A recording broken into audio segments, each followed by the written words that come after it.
Assalamualaikum warahmatullahi wabarakatuh.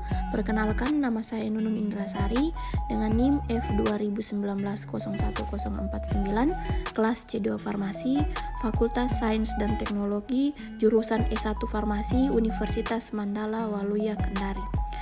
Pada video kali ini, saya akan menjelaskan tentang anti kanker.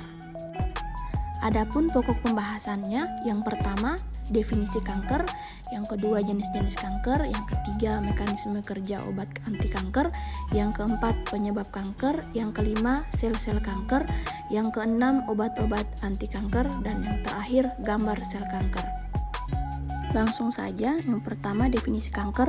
Kanker merupakan salah satu jenis penyakit tidak menular yang masih menjadi penyebab kematian terbesar di dunia. Penyakit ini ditandai dengan adanya pertumbuhan pada sel tubuh yang tidak terkendali, yang dapat merusak sel dan jaringan di sekitarnya, bahkan sering berakhir dengan kematian. Penyakit ini dapat terjadi pada semua usia. Insiden terjadinya kanker meningkat secara proporsional dengan bertambahnya usia. Menurut Danowitz 2003. Selanjutnya, jenis-jenis kanker. Kanker terdiri dari 5 jenis, yaitu sebagai berikut. Yang pertama, karsinoma adalah kanker yang ada pada jaringan epitel yang melapisi permukaan organ, kelenjar, dan kerangka tubuh.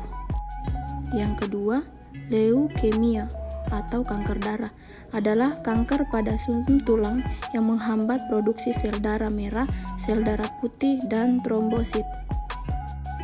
Yang ketiga, limfoma adalah kanker yang berasal dari kelenjar getah benih atau kelenjar sistem limfa yang fungsinya menghasilkan sel darah putih dan membersihkan cairan tubuh atau dari organ seperti payudara dan otak. Yang keempat, myeloma berkembang dalam sel plasma sumsum tulang. Pada kasus tertentu, sel myeloma berkumpul pada satu tulang dan membentuk tumor tunggal yang disebut plasmasitoma. Dan yang terakhir, sarkoma adalah tumor ganas yang tumbuh pada jaringan ikat atau penyambung seperti tulang rawan, lemak, otot, tendon, dan tulang. Selanjutnya, mekanisme kerja obat anti kanker. Mekanisme kerja obat anti kanker yaitu sebagai berikut. Yang pertama, menghambat sistem DNA, yang kedua merusak DNA, yang ketiga antimitosis, dan yang terakhir rekayasa genetik. Selanjutnya, penyebab kanker. Ada 2 faktor penyebab kanker yang paling sering terjadi, yaitu sebagai berikut. Yang pertama, faktor internal atau seperti keturunan. Dan yang kedua, faktor eksternal atau misalnya perubahan hormon, obesitas, kurang berolahraga, kebiasaan merokok, serta paparan radiasi virus dan bahan-bahan kimia. Selanjutnya, sel-sel kanker. Proses terjadinya sel kanker dalam tubuh terdiri dari 11 sel. Yang pertama, sel induk, yang kedua, sel tulang, yang ketiga, sel darah, yang keempat, sel otot, yang kelima, sel lemak, yang keenam, sel kulit, yang ketujuh, sel saraf, kedelapan, sel endotel, yang kesembilan, sel kelamin, 10, sel pankreas, dan yang terakhir, sel kanker. Selanjutnya, obat-obat anti kanker. Golongan antimetabolit. Contoh obatnya, obat methotrexate.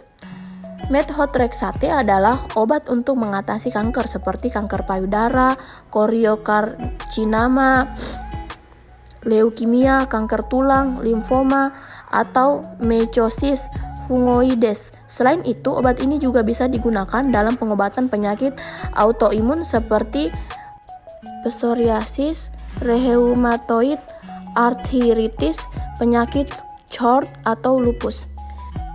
Mekanisme kerja, obat ini bekerja dengan cara menghambat kerja enzim yang penting untuk pembentukan DNA sel.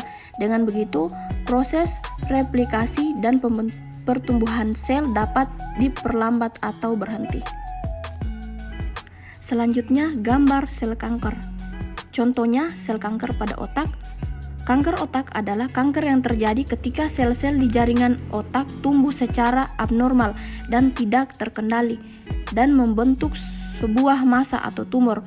Tumor tersebut mengambil alih ruang, darah, serta nutrisi dari sel-sel sehat di jaringan otak dan sekitarnya. Gejala kanker otak dapat berkembang secara bertahap dan membentuk seiring berjalannya waktu. Gejala yang dialami juga sangat bervariasi, melalui dari sakit kepala hingga halusinasi dan perubahan kepribadian. Gejala di atas bisa muncul akibat peningkatan tekanan di dalam kepala atau kerusakan di bagian otak tempat kanker tumbuh. Baiklah, itu saja pemaparan video tentang anti kanker dari saya. Sekian dan terima kasih. Wassalamualaikum warahmatullahi wabarakatuh.